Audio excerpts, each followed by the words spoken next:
just don't, I may be thick, but I just don't get it. I just don't get it why we haven't got netting up there now. It's beggars, I just don't get it.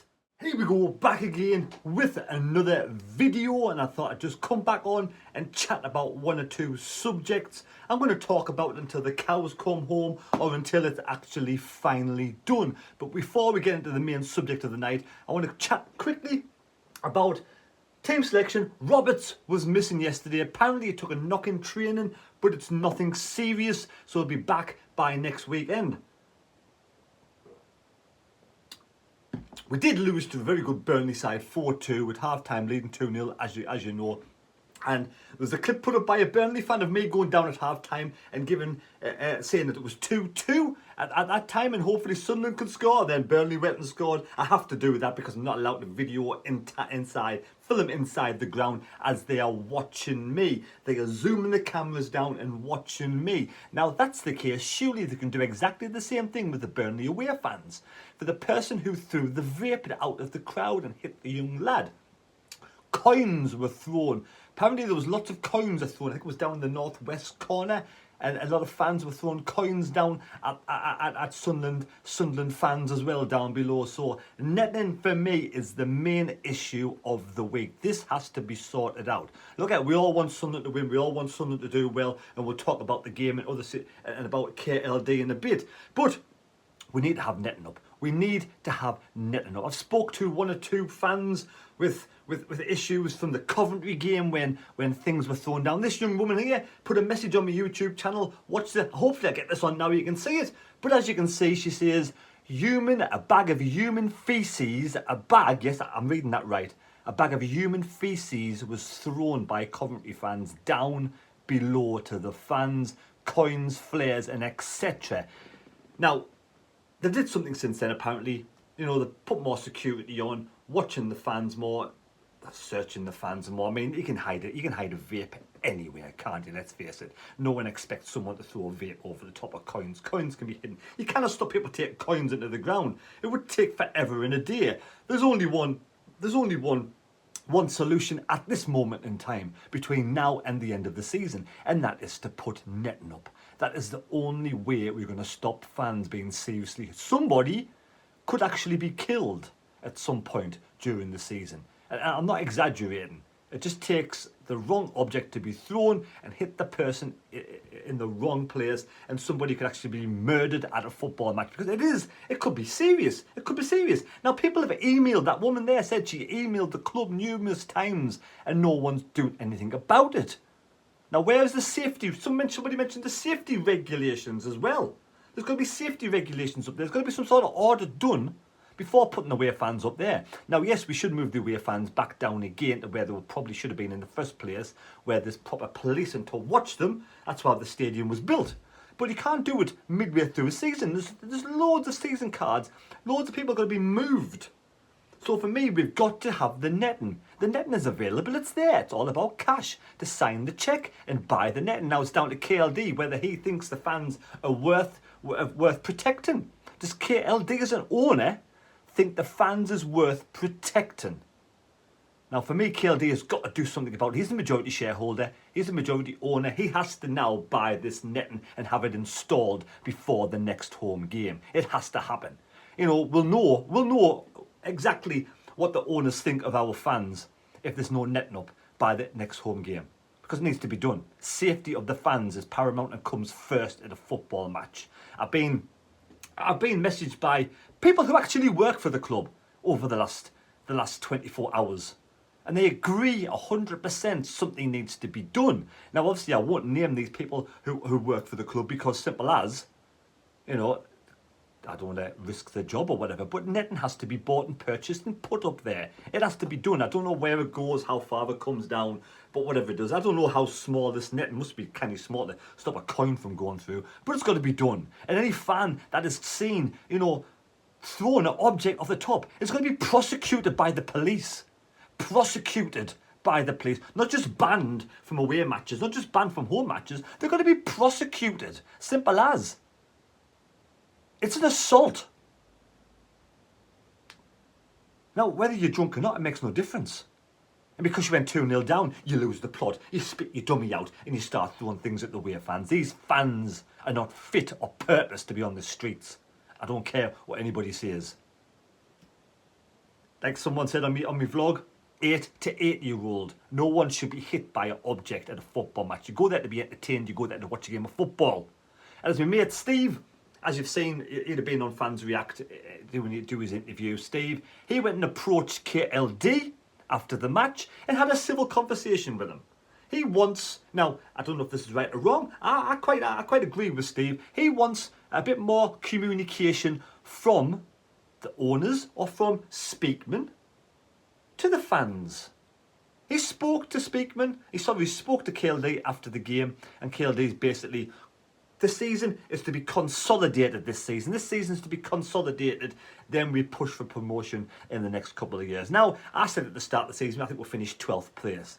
If we finish 12th place, personally, me, I might be wrong or right, I'd be over the moon. I'd be over the moon mid-table this season because I know we haven't getting the right personnel in. I know Speakman hasn't done, for me, hasn't done a great job in the transfer window. I think we needed better players in. I think we needed a couple of wiser heads in to go. I can understand what they're doing, man. Don't get me wrong. I understand where he's coming from, Speakman. I understand the young kids being brought in.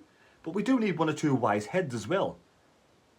Because you've got to have a good balance, the right balance there. And possibly he's tried and not getting the players in that he wanted. But it's for me, it's still lacking a strike. We should have 3 strikers in at the start of the season. I think any football club should have 3 strikers in at the start of the season. Now, we're struggling now. We're 4 points off relegation. We do need to bounce back. Yesterday, a game of 2 halves. First half, brilliant. 2-0 up, running the show. Could have been 3. Second half, we can say the lads didn't perform. We can say the lads. I don't believe the lads for one instant thought that they've won the match. Surely nobody thinks they've won the game, even though they're 2-0 up. But you've got to credit where credit's due. Vincent Kompany changed it around at half time, changed the formation, and his team came out and played and pushed us back. The team came back and played and pushed us back. Now, that showed the weakness in our side for our defence. Our defence is not strong. Yes, Hume was on for his first game. He's been put in the deep end. First game of the season against the best club in the league. Now, at half time, probably he should have been changed. Possibly Bailey Wright should be coming on. Now, why Bailey Wright not starting is beyond me in the first place. He's getting Australia to the World Cup. How many players are going to go to the World Cup and perform and play in the Championship? How many players? And we've got a Bailey Wright, brilliant instrumental last season for Sunderland. For me, Luke 09, I'm not gonna slag off any players and criticise any players, but Luke 09 was found, he was being found out of his depth a little bit. He's not a centre back. He's done really well to be in that position, but we have a proper centre back there in Bailey Wright. Now, whether Bailey Wright replaces Hume and Gooch comes back and goes back, and we have 3 centre backs, or whether Bailey Wright just comes straight into here and we leave Hume there. For me, Bailey Wright is the main person to be changed and brought in for the Luton. We need to have proper centre backs, proper defenders in the correct position if we want to survive. Yes, that word, survive in this league. We have done really well at the start of the season. We performed well. But a lot of teams that get promoted do that. And then by Christmas, they start to get found out and they start to slip. We don't want to be finding ourselves in the relegation zone after Christmas, because we haven't got a striker as well, of course. We want to make sure we are in a secure position. We've got to secure the Championship position, and then next season after, possibly go for promotion. So that's my thoughts on it. The team did well first half, second half completely out-battled by a better team and just some poor defending from Sunderland. Tony Mowbray looked disjointed. He looked gutted after the game in that interview. I watched that interview and he looked absolutely gutted in the interview. And there's no mention about Bailey Wright at all. So what has Tony Mowbray got against Bailey Wright? Well, I don't understand why you wouldn't even put Bailey Wright on at any point in the game. When you're 2-0 down and you get a 2-2, surely, or just before that, you start to think to yourself, we're getting battered. Our defence can't hold this up. We've got to make it. You didn't even bring him on at all. And we let 4 goals in. We didn't bring him on at all and we left 4 goals in. So I don't know what Bailey Wright's done. I don't know whether he's upset Tony somehow. I'm not sure. But it's one of those things. I'm disappointed. Absolutely disappointed with yesterday's result. You know, but at the end of the day, the main thing is, first for me, is we've got to get netting up and protect the fans. That's it. Next home match, there's no excuse. KLD, you've got no excuse. There's got to be netting up there for the next home game to protect the fans. You know, like I said before, I'm not bothered about myself. Everybody else is more important than me. You know, you got old age pensioners there, you got kids, you got women, you got adults just going there to watch with their friends. It doesn't make a difference. It's got to be stopped, simple as. And the only solution before the end of the season for me is netting. I think it's too big of a job to move everybody around in the stadium. Next season, yes, rearrange and put the fans in a different part of the stadium and come up with a solution. But at the moment, the netting is the main issue. You've got to help the fans, protect the fans, help the stewards do their job as well. The security team. So there we go. I hope you've enjoyed the video. I'm going to push it to the cows come home. We need to have netting. I'm going to go down now, have a little drink, had one spare can of yesterday. Why not? And SAFC Fan TV is back tonight. I think there may be a surprise appearance from Wee Philly. I may be wrong. Get on the SAFC Fan TV and watch it tonight. Much appreciated. Please subscribe to this channel. Please, much appreciated. I enjoy the input and the camaraderie we have together. And like I said before, KLD's got a plan. It's up to you what he does this season. I do believe that, you know, mid-table is happy for me, but people expect more from the club, expect more from Sunderland. You know, a massive fan base that we've got with the money that we should be able to pump into the club. Everyone has an opinion. Everybody's opinion, you know, there's no wrong opinion where you want to finish in the season. It's just opinions. So there again, hope you survive this season. But netting comes up first. Take care. God bless me. God go with you. And I hope that young lad, I hope he's perfectly fine. I hope he's okay. I hope he's not too distressed after what happened yesterday. And I hope the memory of it fades very quickly. So there we go. I hope he's perfectly okay. And if it had been my child, I would have been absolutely mental. But there we go. Touch wood, he's okay. Take care. God bless me. God go with you. We'll see you later on SAFC Fan T. Well, I'll be on there as well. Probably sick of this face by now. So yeah.